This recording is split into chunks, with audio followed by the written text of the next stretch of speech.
En los cerros infestados de gente en medio de la ciudad de Lima existe una historia documentada por don Ricardo Palma, la historia de Catalina Huanca, una mujer indígena respetada por igual por nativos y españoles. Y es que era tanto su poder que entraba a la mismísima ciudad de los reyes en una litera de plata con un séquito de 300 indios y 50 mulas cargadas de oro y plata. Los huancas, o indígenas del Valle de Huancayo, constituían a principios del siglo VI una tribu independiente y belicosa, a la que el Inca Pachacútec logró después de fatigosa campaña someter a su imperio, aunque reconociendo a su cacique Otto Apu Alaya y declarándole el derecho de transmitir título y mando a sus descendientes. Una vez hecho prisionero Atahualpa, envió Pizarro fuerzas al centro del país, y el cacique de Huancayo fue uno de los primeros en reconocer el nuevo orden de gobierno, a cambio de que se respetasen sus antiguos privilegios. Pizarro, que a pesar de los pesares fue sagaz político, apreció la conveniencia del pacto, y para halagar al cacique e inspirarle mayor confianza, se unió a él por un vínculo sagrado, llevando a la pila bautismal, en calidad de padrino, a Catalina Apu Alaya, heredera del título y dominio Huanca. El pueblo de San Jerónimo, situado a 3 leguas castellanas de Huancayo y a 3 kilómetros del hospital de Ocopa, era por entonces cabeza del cacicazgo. Catalina Huanca, como generalmente es llamada la protagonista de esta leyenda, fue una mujer de gran devoción y caridad, calculándose en 100,000 pesos, es decir, 100,000 monedas de 25 gramos de plata, ensayados al valor de los azulejos y maderas que obsequió para la fabricación de la iglesia y convento de San Francisco, y asociada al arzobispo Loaiza y al obispo de La Plata, Fray Domínguez de Santo Tomás, edificio del convento de Santa Ana. En una de las salas de este santo asilo existe un retrato de doña Catalina Huanca, obra de un pincel churresco.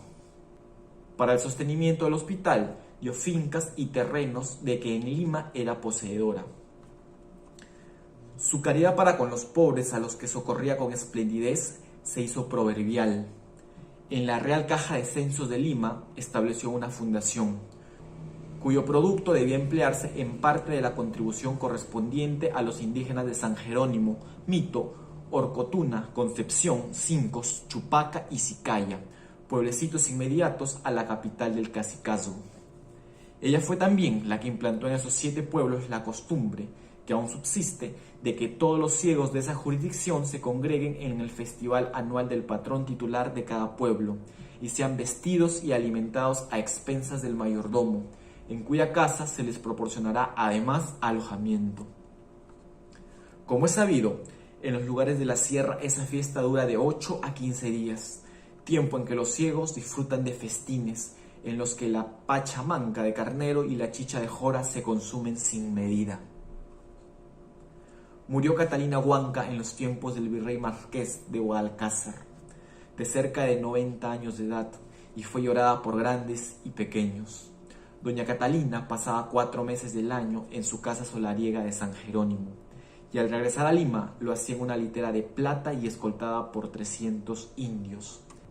Era costumbre que en todos los pueblos y caseríos del tránsito era esperada con grandes festejos.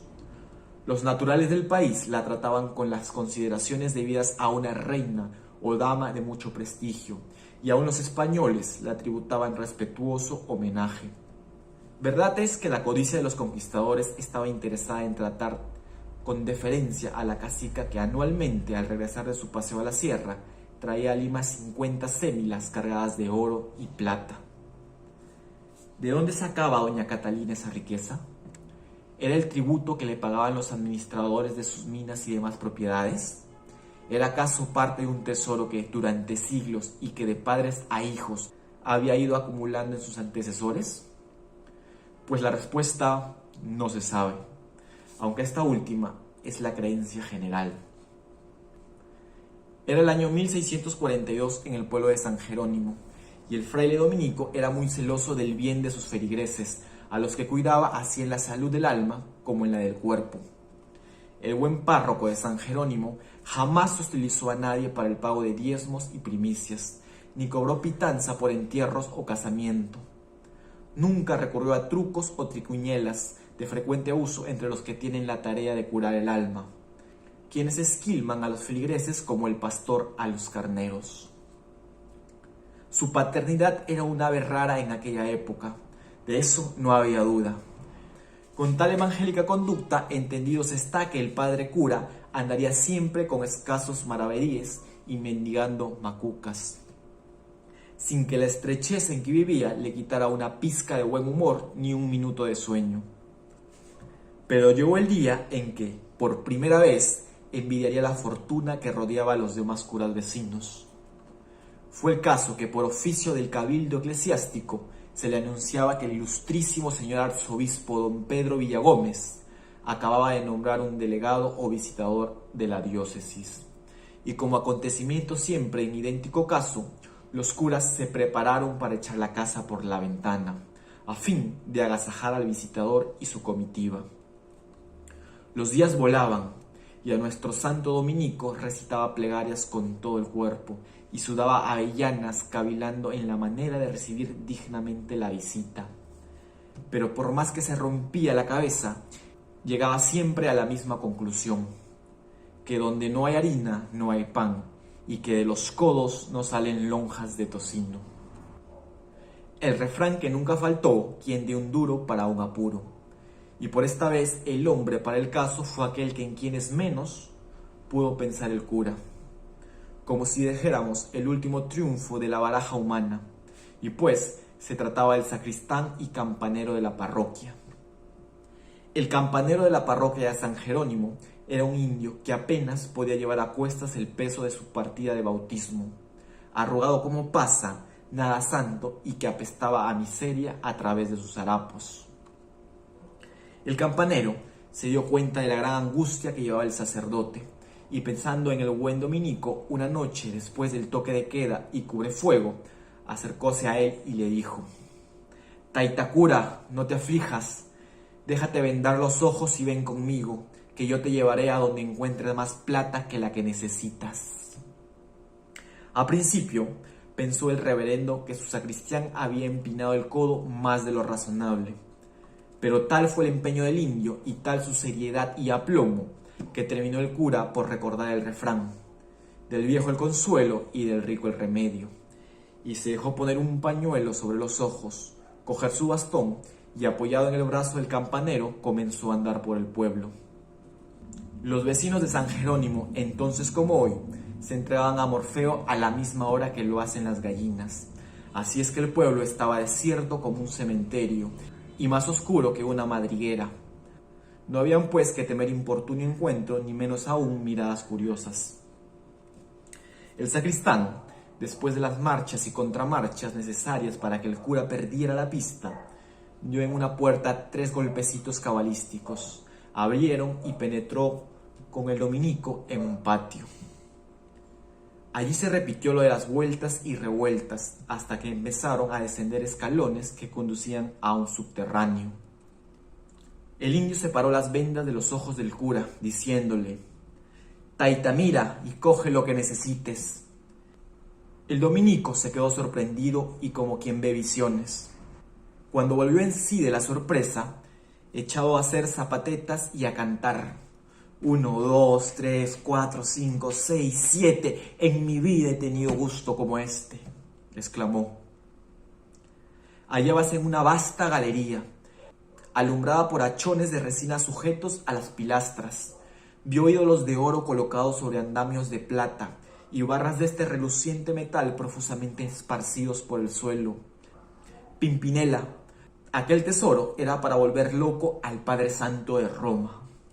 Una semana después llegaba a San Jerónimo el visitador, acompañado de un clérigo secretario y de varios monaguillos. Aunque el propósito de su señoría era perder pocas horas en esa parroquia, tuvo que permanecer 3 días por el tamaño de los agasajos de que se vio colmado. Hubo toros, comilonas, danzas y demás festejos de estilo, pero todo con un boato y esplendidez que dejó maravillados a los feligreses. ¿De dónde su pastor, cuyos diezmos apenas alcanzaban para un mal puchero, había sacado para tanta bambolla? Aquello era hacer perder su latín al más despierto.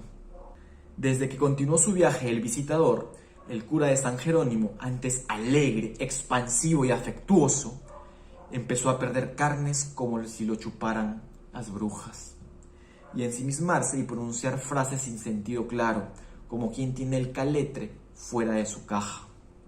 Llamó también y mucho la atención y fue motivo de cuchicheo al calor del fuego para las comadres del pueblo, que desde ese día no se volvió a ver al sacristán ni vivo ni pintado, ni tener noticias de él, como si la tierra se lo hubiese tragado. La verdad es que en el espíritu del buen religioso se habían despertado ciertos temores, a los que daba mayor fuerza la repentina desaparición del sacristán. Entre ceja y ceja clavósele al cura la idea de que el indio había sido el demonio en carne y hueso, y por ende regalo del infierno el oro y plata gastados en obsequiar al visitador y su comitiva. Su paternidad tenía motivo y gordo para perder la cabeza, y a tal punto llegó su preocupación y tanto decayó su ánimo que se encaprichó en morirse, y a la postre le cantaron corigori. En los archivos de los frailes de Ocopa hay una declaración que prestó moribundo sobre los tesoros que el diablo le hizo ver. El maldito lo había tentado por la vanidad y la codicia. Existe en San Jerónimo la casa de Catalina Huanca. El pueblo cree, a pie juntillas, que en ella debe estar escondidas en un subterráneo las fabulosas riquezas de la cacica, y aún en nuestros tiempos se han hecho excavaciones para impedir que las barras de plata se oxidan o críen moho en los encierros. Lejos de ser una leyenda la historia de Catalina Huanca y su inmensa riqueza, algunos datos parecen que confirmarían su veracidad, ya que corría el año 1930 y acá el tiempo el presidente del Perú era Sánchez Cerro. Este, al ser convencido por su ministro de Estado de un enorme tesoro escondido en los cerros de San Bartolomé, Zárate y el Agustino en Lima, Perú, ordenó una serie de excavaciones en estos lugares, sacando una ley que declaró como propiedad del Estado todos estos tesoros precolombinos. Sin embargo, meses después una revuelta lo sacaría del poder, y cuando retomó la presidencia trató de retomar la búsqueda, pero tiempo después fue asesinado a la salida del hipódromo.